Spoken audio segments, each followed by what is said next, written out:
Radio Claret América presenta Sediento de ti, la palabra, fuente de vida, con el sacerdote misionero claretiano Tony Díaz.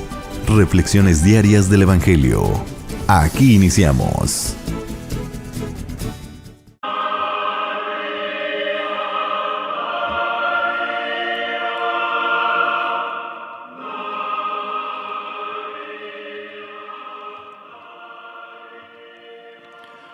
Bienvenidos hermanos a nuestras reflexiones bíblicas de las lecturas del día. Hoy es miércoles de ceniza. Sí, ya es miércoles de ceniza. Con este día empezamos la temporada cuaresmal.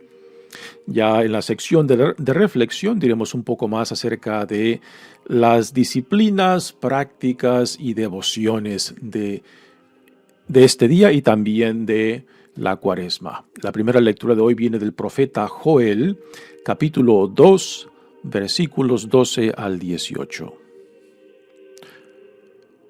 Esto dice el Señor: todavía es tiempo, vuélvanse a mí de todo corazón, con ayunos, con lágrimas y llanto, enluten su corazón y no sus vestidos. Vuélvanse al Señor Dios nuestro, porque es compasivo y misericordioso, lento a la cólera, rico en clemencia, y se conmueve ante la desgracia. Quizás se arrepienta, se compadezca de nosotros y nos deje una bendición, que haga posibles las ofrendas y libaciones al Señor nuestro Dios. Toquen la trompeta en Sión, promulguen un ayuno, convoquen la asamblea, reúnan al pueblo, santifiquen la reunión, junten a los ancianos, convoquen a los niños, aun a los niños de pecho. Que el recién casado deje su alcoba, y su tálamo la recién casada. Entre el vestíbulo y el altar lloren los sacerdotes, ministros del Señor, diciendo: perdona, Señor, perdona a tu pueblo. No entregues tu heredad a la burla de las naciones, que no digan los paganos: ¿dónde está el Dios de Israel? Y el Señor se llenó de celo por su tierra y tuvo piedad de su pueblo. Palabra de Dios. El salmo responsorial es el Salmo 50 y el responsorio es: misericordia, Señor, hemos pecado. Misericordia, Señor, hemos pecado. Por tu inmensa compasión y misericordia, Señor, apiádate de mí y olvida mis ofensas. Lávame bien de todos mis delitos y purifícame de mis pecados.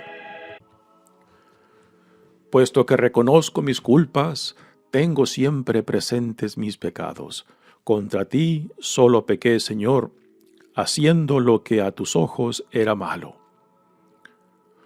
Crea en mí, Señor, un corazón puro, un espíritu nuevo para cumplir tus mandamientos. No me arrojes, Señor, lejos de ti, ni retires de mí tu Santo Espíritu. Devuélveme tu salvación que regocija y mantén en mí un alma generosa. Señor, abre mis labios y cantará mi boca tu alabanza. Misericordia, Señor, hemos pecado. La segunda lectura de hoy viene de la segunda carta de San Pablo a los Corintios, capítulo 5, versículos 20 al capítulo 6, versículo 2. Hermanos, somos embajadores de Cristo y por nuestro medio es como si Dios mismo los exhortara a ustedes. En nombre de Cristo les pedimos que se dejen reconciliar con Dios. Al que nunca cometió pecado, Dios lo hizo pecado por nosotros, para que, unidos a Él, recibamos la salvación de Dios y nos volvamos justos y santos. Como colaboradores que somos de Dios, los exhortamos a no echar su gracia en saco roto. Porque el Señor dice, en el tiempo favorable te escuché, y en el día de la salvación te socorrí. Pues bien, ahora es el tiempo favorable, ahora es el día de la salvación. Palabra de Dios. El Evangelio de hoy viene de Mateos, capítulo 6, versículos 1 al 6 y 16 al 18. En aquel tiempo Jesús dijo a sus discípulos: tengan cuidado de no practicar sus obras de piedad delante de los hombres para que los vean. De lo contrario, no tendrán recompensa con su Padre Celestial. Por lo tanto, cuando des limosna, no lo anuncies con trompeta, como hacen los hipócritas en las sinagogas y por las calles, para que los alaben los hombres. Yo les aseguro que ya recibieron su recompensa.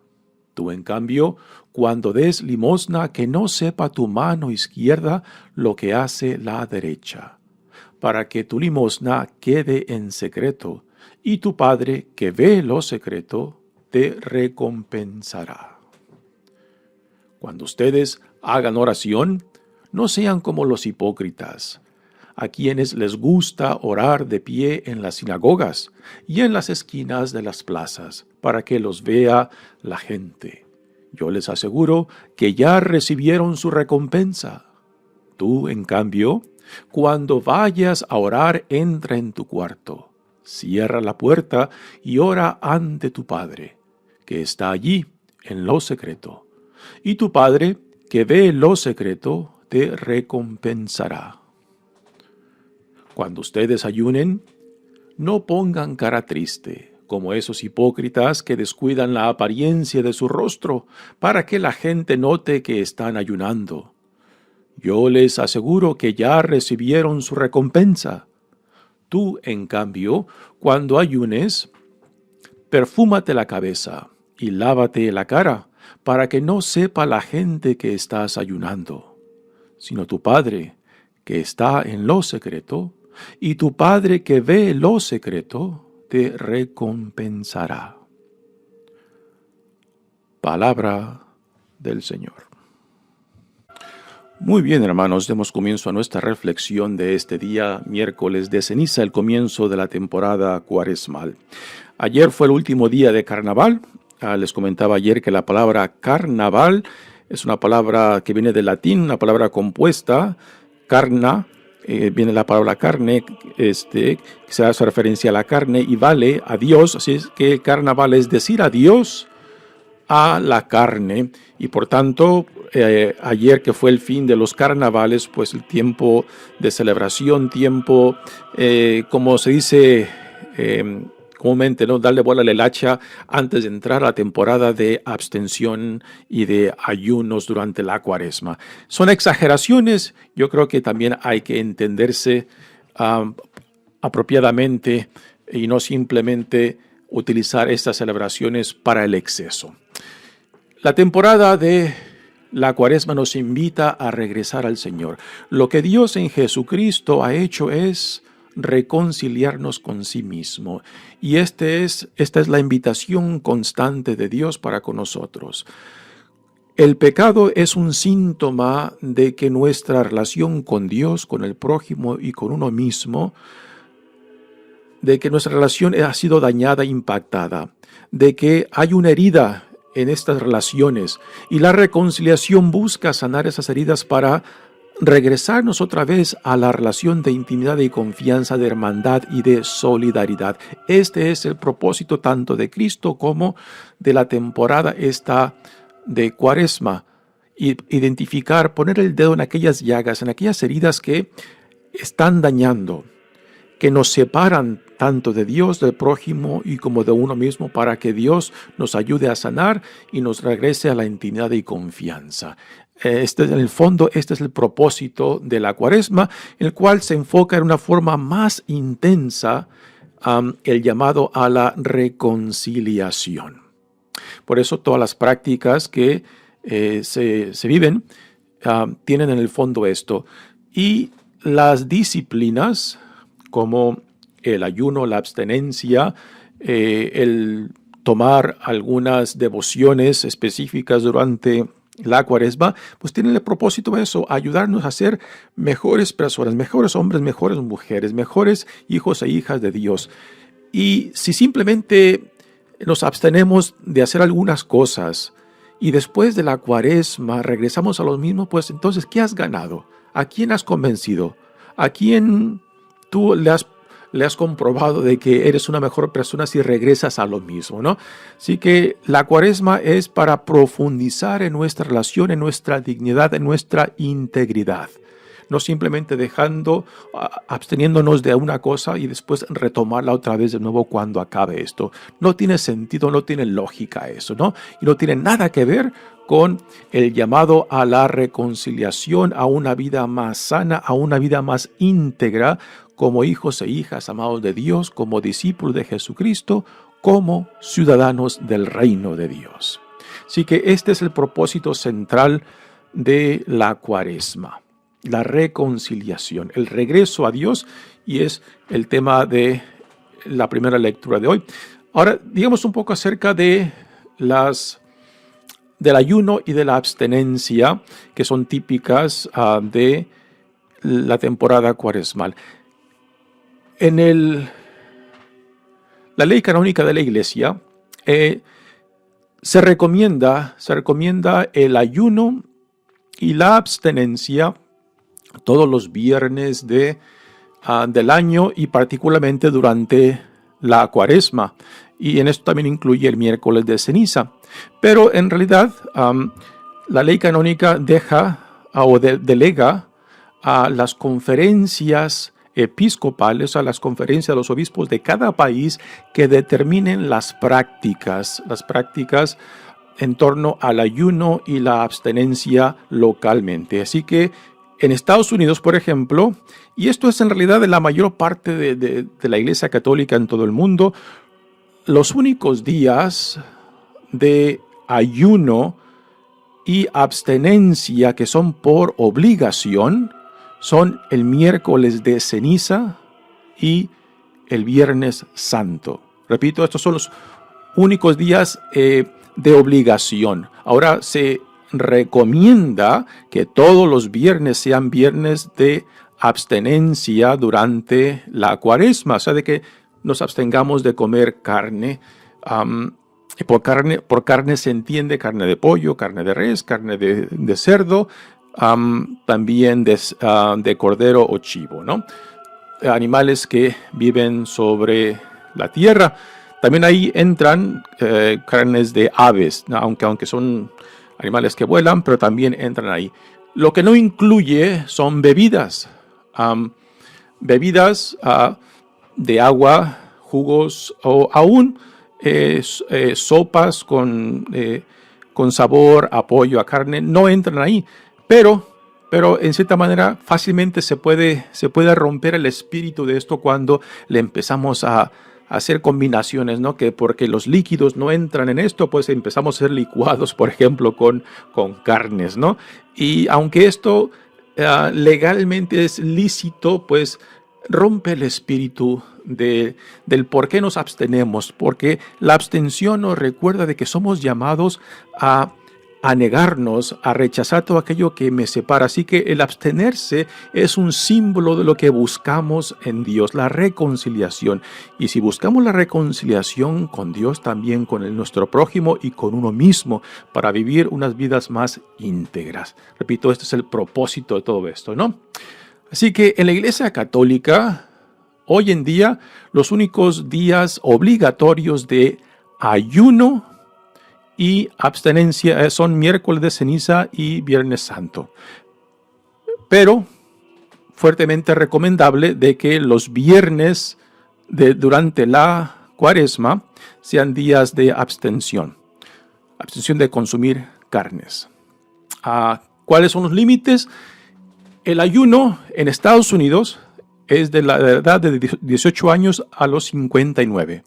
el ayuno. La abstenencia es de los 14 años a los 60.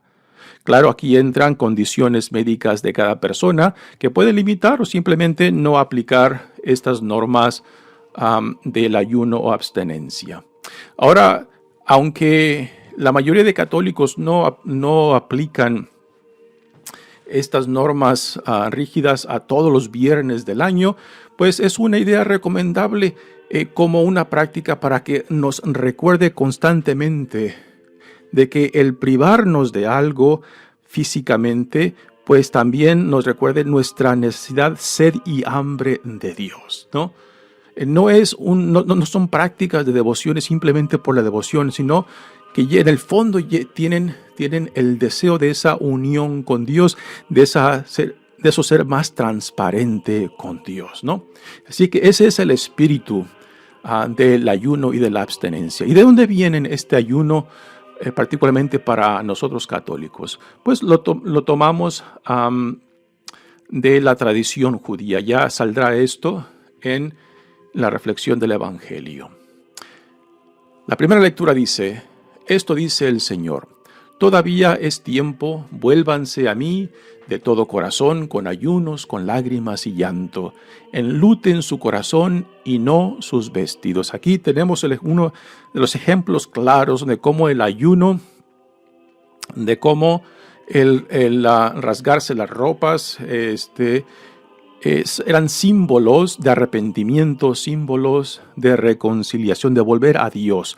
No solamente externamente, sino desde el corazón, de donde verdaderamente nace la transformación. Vuélvanse al Señor nuestro, Dios nuestro, porque es compasivo y misericordioso, lento a la cólera, rico en clemencia, y se conmueve ante la desgracia. Así que aquí el profeta Joel busca dejarnos una imagen de Dios compasivo y misericordioso, de que no le tengamos miedo, sino todo lo contrario, de que nos acerquemos a Él en confianza y en intimidad. Quizás se arrepienta, se compadezca de nosotros y nos deje una bendición que haga posible las ofrendas y libaciones al Señor nuestro Dios. Toquen la trompeta en Sión, promulguen un ayuno. Nuevamente aquí entra el concepto del ayuno. Convoquen la asamblea, reúnan al pueblo, santifiquen la reunión, junten a los ancianos, convoquen a los niños y a los niños de pecho. Que el recién casado deje su alcoba y su tálamo la recién casada. Así que aquí es un llamado a toda la población, desde los recién nacidos hasta los ancianos. Un llamado general a todo el pueblo de Dios para la santidad por medio de la reconciliación. Y también aquí se dedica a los líderes religiosos cuando dice: entre el vestíbulo y el altar lloren los sacerdotes, ministros del Señor, diciendo: perdona, Señor, perdona a tu pueblo, no entregues tu heredad a la burla de las naciones. Así que es un llamado general a todo el pueblo de Dios. La segunda lectura, que viene de la segunda carta de Pablo a los Corintios, también nos presenta el tema de que nuestro compromiso con Dios que no sea en vano, que vivamos una consistencia entre lo que profesamos y lo que vivimos, para que la gracia que hemos recibido de Dios en Jesucristo no sea en vano. Dice: somos embajadores de Cristo, y por nuestro medio es como si Dios mismo los exhortara a ustedes. Esta es la actitud que Pablo tiene ante esta comunidad de Corinto, a quien dedicó mucho tiempo y esfuerzo y que le causó muchos dolores de cabeza. En nombre de Cristo les pedimos que se dejen reconciliar con Dios. Son palabras poco firmes a esta comunidad que Pablo conoce muy bien y que hay muchas divisiones. Corinto fue una ciudad, pues es un puerto y es muy común de los puertos que tengan un estilo de vida muy singular por el cruce de comercio, de culturas, de religiones, ¿no?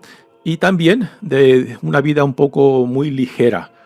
y fue una ciudad pues donde Pablo dedicó muchos años a la evangelización de esta comunidad, y que también le causó grandes dolores de cabeza, y es a esta comunidad de Corinto que Pablo dedicó varias cartas a ellos. Al que nunca cometió pecado, Dios lo hizo pecado por nosotros, para que unidos a Él recibamos la salvación de Dios y nos volvamos justos y santos. El llamado a la santidad y a la justicia. Temas constantes tanto en el Antiguo Testamento, particularmente en los profetas, y en el Nuevo Testamento en Jesucristo, y aquí lo tenemos en Pablo. Como colaboradores que somos de Dios, los exhortamos a no echar su gracia en saco roto. La gracia que Dios ha derramado sobre nosotros en Cristo, que esta gracia sea efectiva, que nos impulse a una vida digna según lo que dice Dios que somos, hijos e hijas amados de Él. Dice, en el tiempo favorable te escuché, y en el día de la salvación te socorrí. Pues bien, ahora es el tiempo favorable. Palabras muy bellas. Ahora es el tiempo favorable, ahora es el día de la salvación. Si no es ahora, hermano o hermana, ¿cuándo será que abramos nuestras vidas al Dios que viene a tocar a nuestra puerta? Si no es hoy, ¿cuándo? ¿Cuándo será este día favorable que nos decidamos por responderle a aquel que nos llama por nuestro nombre? Pasemos ahora al Evangelio, que viene de Mateos, y aquí tenemos un resumen de las prácticas judías del tiempo de Jesús. Esto viene después, está dentro del Sermón de la Montaña que Jesús nos deja en el Evangelio de Mateos desde el capítulo 5 al 7. Así que estas enseñanzas en torno a la limosna o caridad, a la oración y el ayuno, son prácticas judías de aquellos tiempos que Jesús recomienda. Y aquí en el fondo hemos de entender y apreciar cuál es el propósito de estas prácticas. Es la santidad, es la hermandad, es la solidaridad entre nosotros. No son estas prácticas del ayuno, de la oración y la limosna, no son para Dios necesariamente. Es para que por medio de nuestras convivencias, relaciones y solidaridad, particularmente con los más necesitados, nosotros pongamos en práctica, vivamos la vida a la cual Dios nos llama. Y Jesús dice, en aquel tiempo Jesús dijo a sus discípulos, tengan cuidado de no practicar sus obras de piedad delante de los hombres, para que los vean. De lo contrario, no tendrán recompensa con su Padre Celestial. O sea, que nuestras prácticas no sean simplemente exteriores o superficiales, que manifiesten el deseo y cambio interno al cual Dios en Jesucristo nos llama. Una de las dificultades que Jesús tenía constantemente con los fariseos es de que los fariseos pues expresaban la fidelidad a Dios solamente externamente en la práctica de la ley mosaica. Y para Jesús esto no era suficiente. Esas prácticas externas tienen que manifestar un cambio radical interno también. Las prácticas externas que no están conectadas con una vida íntegra, una vida de dignidad, una vida moral, ética, una vida de hermandad y de amor, pues entonces son prácticas que no tienen sentido, que son en balde, que son vanas. Y aquí Jesús empieza hablando por una de las tres prácticas comunes de aquel tiempo, la limosna. La palabra limosna no me gusta a mí, porque tiene una connotación de que por limosna damos lo que nos sobra, ¿no? Y en realidad no es a lo que somos llamados a compartir por medio de la caridad, no de lo que nos sobra, no de lo que no es importante para mí. Todo lo contrario, lo que soy llamado a compartir con el prójimo y con otros, particularmente los más necesitados, es de lo que es importante para mí, tanto en tiempo como en recursos, al igual con los dones que Dios me ha dado para que sean puestos al servicio de otros. Así que yo creo que en vez de limosna, quizás caridad o actos de generosidad, es más apto para utilizar en vez de limosna. Porque tristemente en la comunidad nuestra, cuando se habla de limosna, casi siempre es de dar de mis obras, de lo que no necesito, de lo que no es importante para mí. ¿Y es esto lo que Dios nos da? ¿De sus obras? ¿De lo que no es importante para Él? Claro que no. Dios nos da de su misma esencia, ¿no? Y esto somos llamados a imitar en qué es y cómo lo compartimos lo que tenemos que es nuestro. Dice, no lo anuncies con trompeta como hacen los hipócritas en las sinagogas o por las calles, para que los alaben los hombres. Aquí, de que no utilicemos estas prácticas para engrandecernos, para que la gente nos alabe, nos respeten, nos vean como alguien importante por lo que hacemos, ¿no? Ante todo debe de ser un acto de generosidad y de caridad, no para engrandecernos, sino para entrar en solidaridad con el prójimo y particularmente los más necesitados. Tú, en cambio, cuando des limosna, que no sepa tu mano izquierda lo que hace la derecha, para que tu limosna quede en secreto. Bueno, ahora Jesús viene a la oración. ¿Qué es la oración? La oración es comunicación con Dios. Es abrir el corazón, abrir nuestras vidas a Dios. Es desahogarnos, es expresar, es alabar a Dios, es glorificar a Dios. Hay diferentes tipos de oraciones repetitivas, oraciones en silencio, oraciones en las cuales expresamos cómo nos encontramos en esa vez, qué es lo que le traemos a Dios.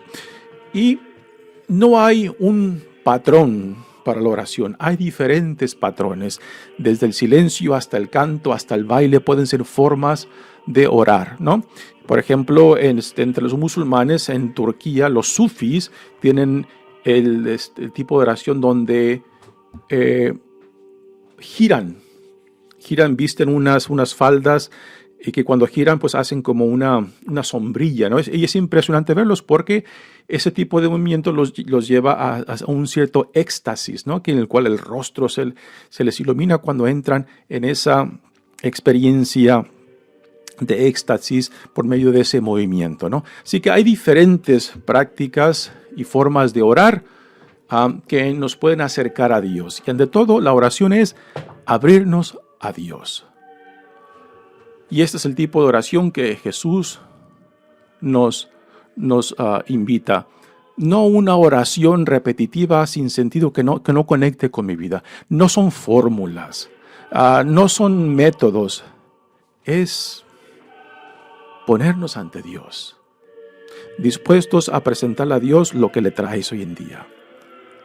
Y San Pablo recomienda que siempre que nos pongamos ante Dios, que lo primero que salga de nuestros labios sean palabras de gratitud, ante todo por la vida misma, por lo que estamos pasando, aunque sean dificultades, ¿no?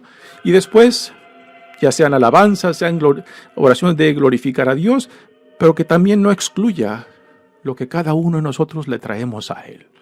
Le expongamos lo que estamos viviendo, ¿no? Si es en gratitud o si es en lamento, si es en llorar o desahogarse, lo que sea. Abrir el corazón a Dios para que se lleve a cabo ese diálogo, esa comunicación entre mi Padre. El ver que Dios me ve es una imagen impresionante. Estar ante la presencia de Dios y reconocer que Dios me ve. ¿Y cómo es que Dios te ve? ¿Te ve con cariño? ¿Te ve con amor? ¿Te ve con disgusto? ¿Te ve con enojo? ¿Cómo es que te lo imaginas, no? Y es una imagen que Jesús nos presenta en la oración de intimidad y confianza. Así que es la oración, otra práctica muy común que era parte de la disciplina judía de aquellos tiempos. Y después viene el ayuno. Cuando ustedes ayunen, no pongan cara triste como esos hipócritas que descuidan la apariencia de su rostro para que la gente note que estaban ayunando. En la cultura judía del tiempo de Jesús, el ayuno solamente era obligatorio un día al año. Para nosotros hoy en día, prácticamente solamente son 2 días, como lo mencioné antes, miércoles de ceniza y viernes santo. Y aunque la iglesia recomienda que también los viernes de la cuaresma sean días de ayuno. Y también los viernes de cada año, de cada semana durante el año, ¿no?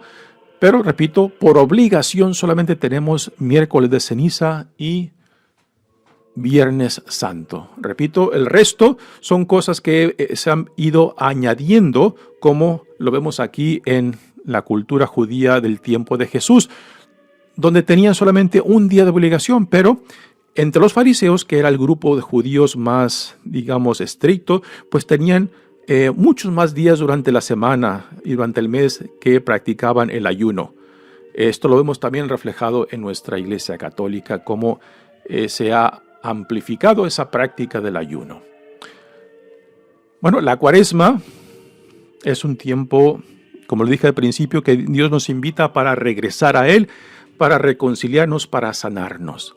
Y todo lo que hacemos durante la Cuaresma, desde las disciplinas, desde las devociones, desde los rituales muy específicos para esta temporada, pues tienen el propósito ese. También aquí entra la gastronomía, ¿no?